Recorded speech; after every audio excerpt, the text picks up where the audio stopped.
Hey guys, Austin here. I'm the owner of True Automotive out of Denver, Colorado. In the past, we've kind of done some fun videos, and I kind of want to do something a little different and show you guys the day-to-day of kind of what goes on here. First thing we're going to be showing you is a bumper install on a 200 series Land Cruiser. We do a ton of them here. This is going to be a Dissent bumper. This truck's also going to be getting a ton of other maintenance as well as like a lift kit, a rear bumper. We're just going to highlight on that front bumper today. We're going to have Joel be doing the install. He does awesome work and really has great cut lines and makes it look factory. Just stay tuned and can't wait to show you guys what's going on.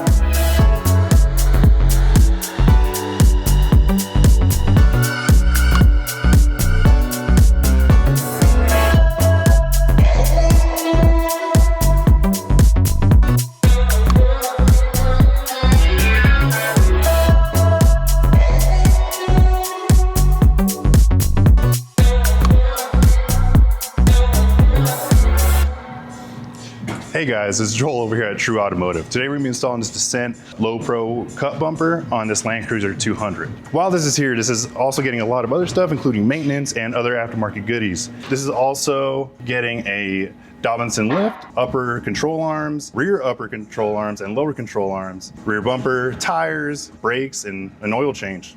So let's get to it. So my process is we're going to start disassembling the parts that are hard to get to. So the bolts underneath, because I'm going to lower this truck to like a workable height, and that'll just kind of be helpful. I mean, that's the beauty of having a lift like this. So yeah, so right now we're just bringing her down so we can pull the front fascia off. It just makes it more comfortable, but we're also going to take our measurements from Dissent. We're lucky enough that they provided us with a measurement, so we're just going to go with that and just kind of use our best judgment when we're making our cut line. So on their website, they have their Land Cruiser 200 series low profile front bumper cut, which is what we're installing. We're going to open up those instructions and see what they recommend to start at. Looks like we've got our headlight windshield washer, just kind of measure 2 7/16 down from there, and that body line on the truck as well, 3/4 inch down. Dissent does offer a rough guide on how to install these bumpers, but we've installed many of the style bumper cut bumpers, so we just got our own ways as far as making the cuts just a little bit cleaner and just to our liking. 7/16, the middle of the point of the radius down to 3/4, and put us right here.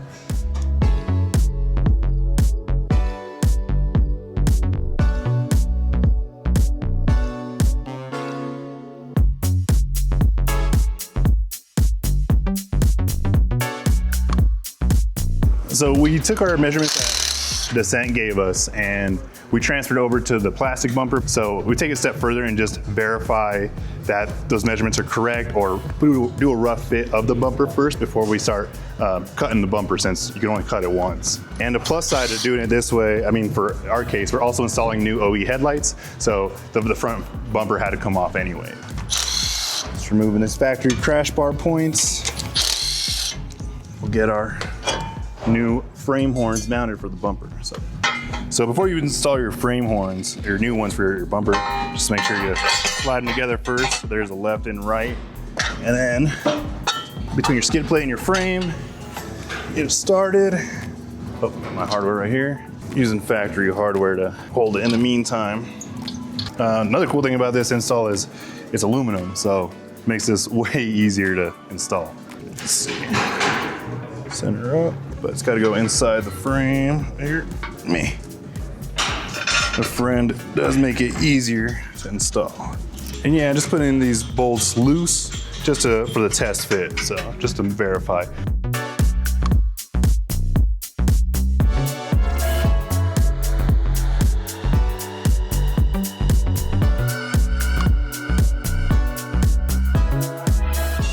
Wing installed.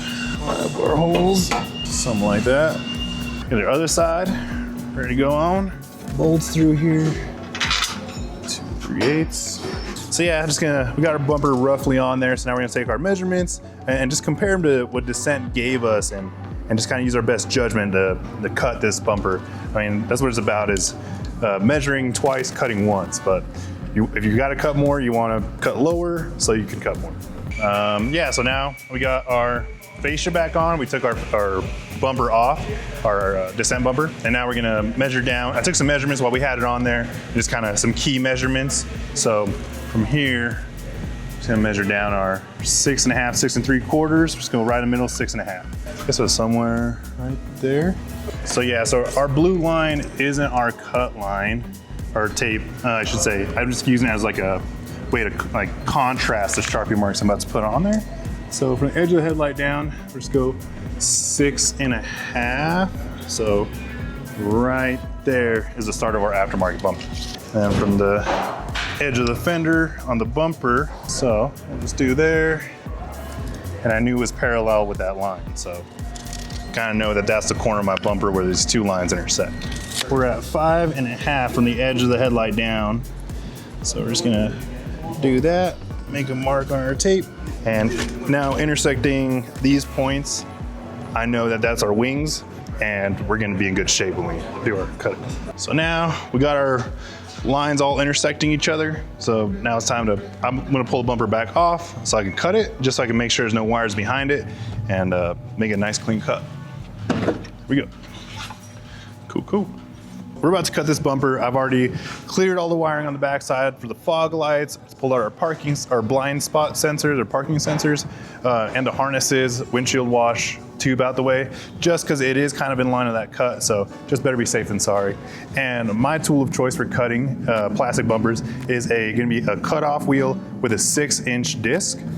Reason is, it's just a longer, flatter surface, so your cuts are typically straighter instead of a tiny 3-inch cutoff wheel, so that's my preference.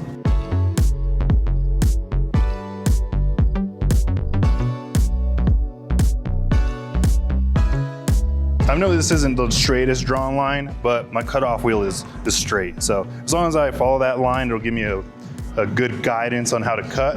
And I'm giving myself enough room to say if it is too tight or too far or edges cut, but I like to cut right on the line or a little below. That way I can kind of sand up to that line. So we just made the cut, and now we're throwing our bumper back on, just kind of to hold it in place and kind of see where we're at so far. And yeah, we'll just go ahead and sand our cut and make it cleaner, but we'll probably put our bumper back in with the winch, just so if it is good, we just could leave it in. Now we're about to install our winch and hook it up to the bumper for good. It looks like we're installing a WARN Evo VR 12. So yeah, we'll just install it, get our fair lead on and our hook, and then we'll install the bumper for hopefully the last time.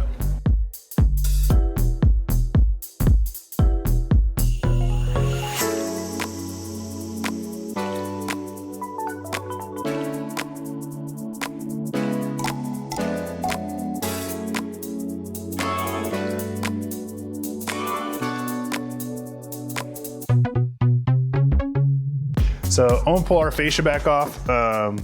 No, we just put it on, but we're gonna put the bumper with a winch in there, and it's heavier now than it was before.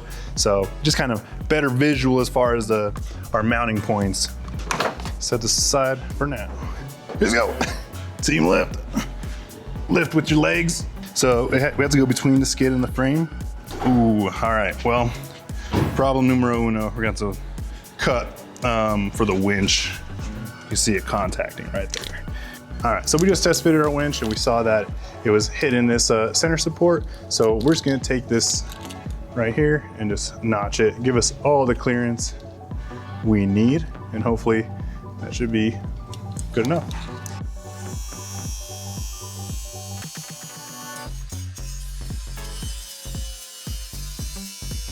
Put a grinding disc, clean up our sharp edges.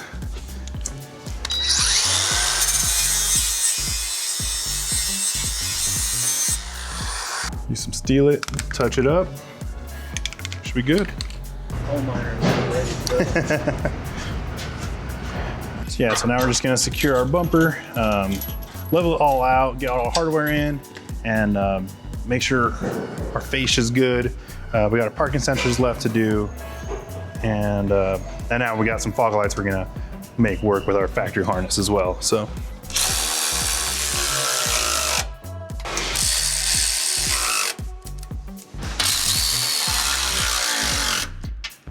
now we're gonna tie our wings together with these plates. It just kind of ties all three pieces together: our outer wing, our center frame plates that are attached straight to the frame, and our center section.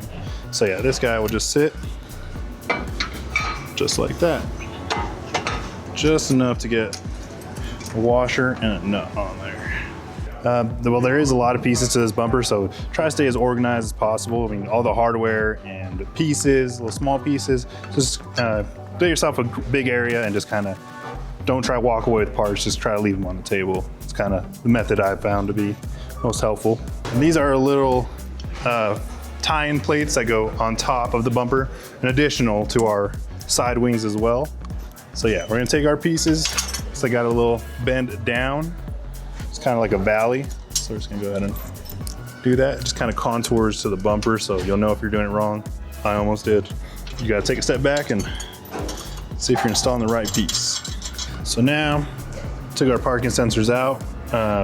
They did have a bezel on it before, but it looks like our hole is smaller than the bezel. So just kind of I gotta go ahead and just take it off, and Dissent supplies rubber grommets to push them through. And definitely keep track of which one was your driver and which one's the passenger. I went ahead and marked it, and also which side is up, just to kind of avoid any issues in the future with seeing the ground. So now we're feeding our blind spot monitor or parking sensors, feeding our wiring harness through the bumper. We know where they're gonna be. They're gonna be in the corners, and our customers asked us to put our fog lights up here, so we're gonna have to run some wires under the fascia and bolt our lights here. So now we're gonna install our filter plates that houses our parking sensor. I got the passenger side marked, and just gonna plug it into its connector. Feed your harness in there, it's happy. Ooh, so tiny. Try to get a little start on it. Started. Oh yeah, Mo Betta is right. So yeah, test fitting the fascia now. Our line is really close to the bumper. I mean, I guess that's a good thing because we can always sand up higher, but now we can put both on at the same time and see our close spots, like this spot. Kind of need to take just a hair more to get that angle I want. So far, looking good.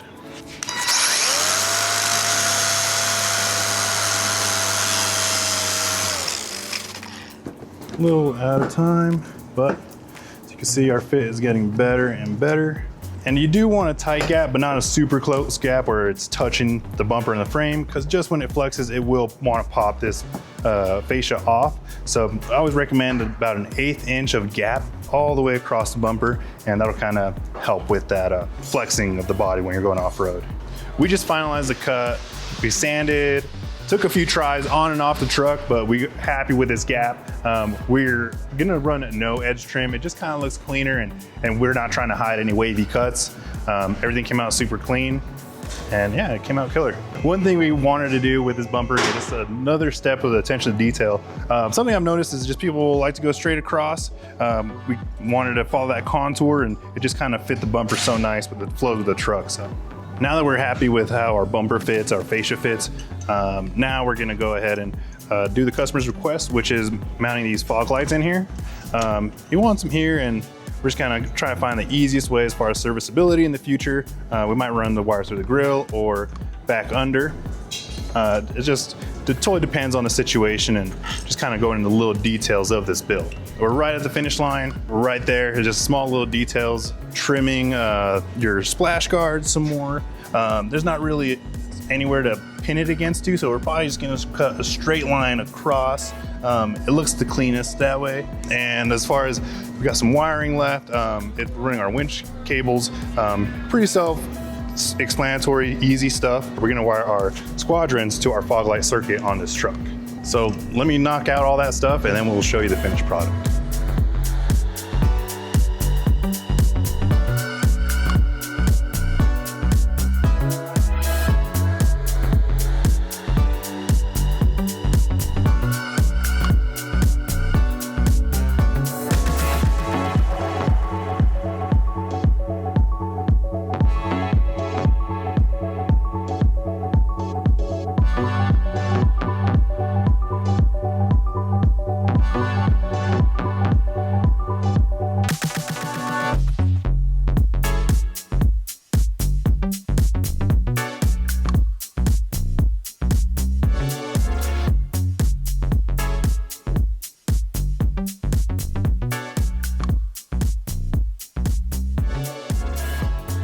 right, guys, we just wrapped up this Dissent bumper install. We also went ahead and installed our fog lights, our winch, and we also went ahead and installed our headlights. Some of the things that set us apart on this install are we're not gonna use the edge trim. We like showing off our cuts because they're nice and straight across, super clean. Some details that we like to do on top of the straight cuts, kind of contour our bumper. We just kind of makes it look a little bit better instead of just taking the cheater way and just cutting it straight across. So we also went ahead and cut our liners, just went straight across, just kind of the cleanest cut, make it look as clean as possible, make sure everything was in working order. I mean, if you have any more questions about this install, we love doing this type of stuff. Feel free to reach out to our shop, True Automotive, and if you've liked the content and want to see more, definitely subscribe, leave a comment what you think. Thank you guys for watching. See you guys next time.